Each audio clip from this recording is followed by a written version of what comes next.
Assalamualaikum warahmatullahi wabarakatuh. Para sahabat channel Lentera Iman yang dirahmati oleh Allah Subhanahu wa Ta'ala. Tidak semua yang tampak menggemaskan boleh kita pelihara. Tidak semua yang unik dan langka boleh kita jadikan teman di rumah. Dalam ajaran Islam, ada batasan dan aturan bahkan dalam hal memelihara hewan. Sebab sebagian hewan itu bukan hanya berbahaya secara fisik, tapi juga mengundang kemurkaan Allah Subhanahu wa Ta'ala. Bahkan Rasulullah Shallallahu Alaihi Wasallam mengancam dengan azab bagi siapa saja yang memelihara tanpa alasan syar'i. Dengarkan baik-baik, karena bisa jadi selama ini kita tanpa sadar terjebak dalam perbuatan dosa besar hanya karena urusan hewan peliharaan.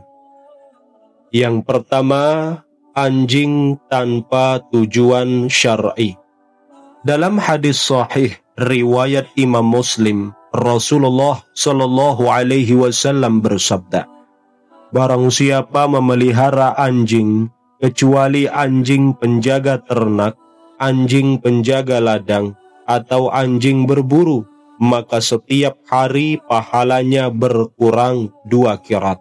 Hadis riwayat Muslim. Mengapa Islam melarang memelihara anjing? Karena anjing tergolong najis berat atau mughallazah. Air liurnya wajib dibersihkan 7 kali, salah satunya dengan tanah. Di samping itu, malaikat rahmat tidak akan masuk rumah yang di dalamnya ada anjing.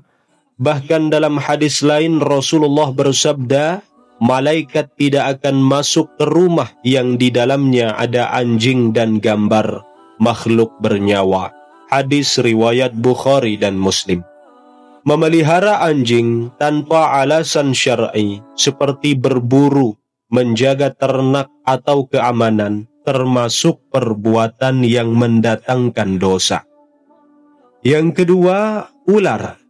Rasulullah Shallallahu Alaihi Wasallam memerintahkan untuk membunuh ular.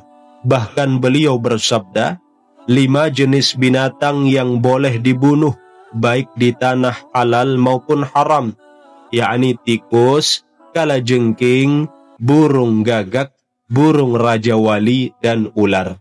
Hadis riwayat Bukhari Muslim. Ular adalah hewan yang mendatangkan bahaya. Sebagian ulama menegaskan bahwa membiarkan ular hidup di sekitar rumah, bahkan memeliharanya, adalah bentuk membahayakan diri sendiri, termasuk perbuatan sia-sia yang tidak diridhoi oleh Allah. Yang ketiga, kalajengking. Kalajengking termasuk hewan berbahaya dan tidak boleh dipelihara. Dalam hadis sahih disebutkan, kalajengking termasuk hewan yang boleh dibunuh meskipun di tanah haram. Dalam riwayat Imam Bukhari, ada 5 jenis hewan yang boleh dibunuh meskipun di tanah haram. Salah satunya kalajengking. Memelihara kalajengking hanya untuk koleksi atau hobi, apalagi tanpa manfaat syar'i, adalah bentuk membahayakan diri dan perbuatan sia-sia yang dilarang. Yang keempat, burung gagak. Burung gagak juga termasuk yang diperintahkan untuk dibunuh. Dalam hadis Nabi, Rasulullah bersabda, 5 binatang yang boleh dibunuh, di antaranya burung gagak. Hadis riwayat Muslim. Burung gagak sering dikaitkan dengan pertanda keburukan, bahkan disebut hewan fasik karena sering merusak, mencuri makanan, dan membawa penyakit. Islam mengharamkan segala sesuatu yang mengundang mudarat, termasuk memelihara hewan-hewan perusak seperti gagak. Yang kelima, tikus.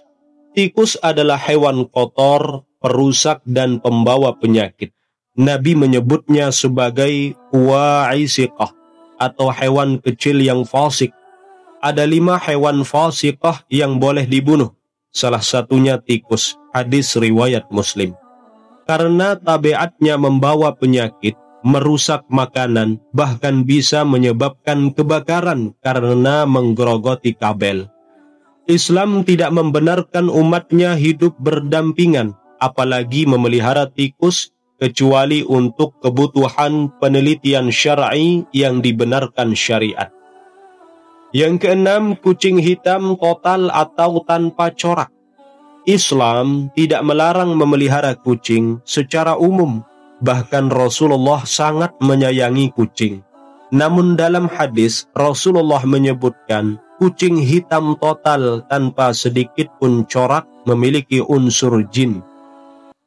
Kucing hitam itu adalah jin. Kucing hitam yang ada garis putih di bawahnya itu bukan jin. Hadis riwayat Ahmad. Beberapa ulama menjelaskan larangan ini bukan untuk semua kucing hitam, melainkan yang benar-benar hitam total karena sering dipakai dalam sihir atau memiliki gangguan makhluk halus. Oleh karena itu, ulama hati-hati dalam hal ini. Saudaraku, Islam tidak hanya mengatur ibadah, tetapi juga mengatur bagaimana seorang muslim hidup dengan penuh kehati-hatian. Memelihara hewan pun harus dilihat dari sudut pandang syariat, bukan semata-mata karena kesenangan.